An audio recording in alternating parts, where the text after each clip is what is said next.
بسم اللہ الرحمن الرحیم کی آیت قرآن ہونے کی تحقیق علامہ ابو بکر رازی لکھتے ہیں، مسلمانوں کا اس میں کوئی اختلاف نہیں ہے کہ سورہ نمل کی آیت انہ من سلیمان و انہ بسم اللہ الرحمن الرحیم یہ سورہ نمل کے اندر قرآن کریم کا جز ہے، اور اس پر بھی اتفاق ہے کہ نبی پاک صلی اللہ علیہ وسلم پر سب سے پہلے جو آیت نازل ہوئی وہ اقرأ بسم ربک الذی خلق ہے۔ مسعودی نے حارث کلبی سے روایت کیا ہے، نبی کریم صلی اللہ علیہ وسلم پہلے مکاتب کی ابتدا میں بسمک اللہم لکھتے تھے، حتیٰ کہ آیت نازل ہوئی بسم اللہ مجریہا و مرساہا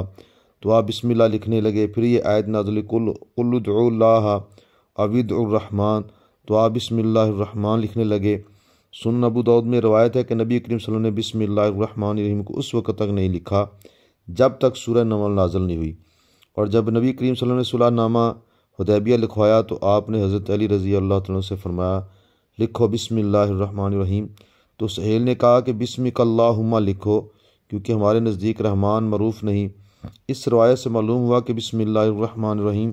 پہلے قرآن مجید میں نہیں تھی کہ اللہ تعالیٰ نے اس کو سورہ نمل میں نازل کیا، اور صحیح بخاری میں ہے جب نبی کریم صلی اللہ علیہ وسلم نے بسم اللہ الرحمن الرحیم لکھائی تو سہیل نے کہا با خدا میں نہیں جانتا کہ رحمان کیا چیز ہے، لیکن آپ بسمک اللہم لکھیں جس طرح پہلے لکھتے تھے۔ ہر چند کے سورہ نمل مکی صورت ہے، لیکن اس سے پہلے متعدد صورتیں نازل ہو چکی تھی۔ اگر بسم اللہ الرحمن الرحیم ہر صورت کے اوائل کا جز ہوتی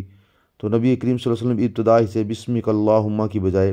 بسم اللہ الرحمن الرحیم لکھتے۔ لہذا سنن ابو داؤد کی مذکورہ صدر حدیث سے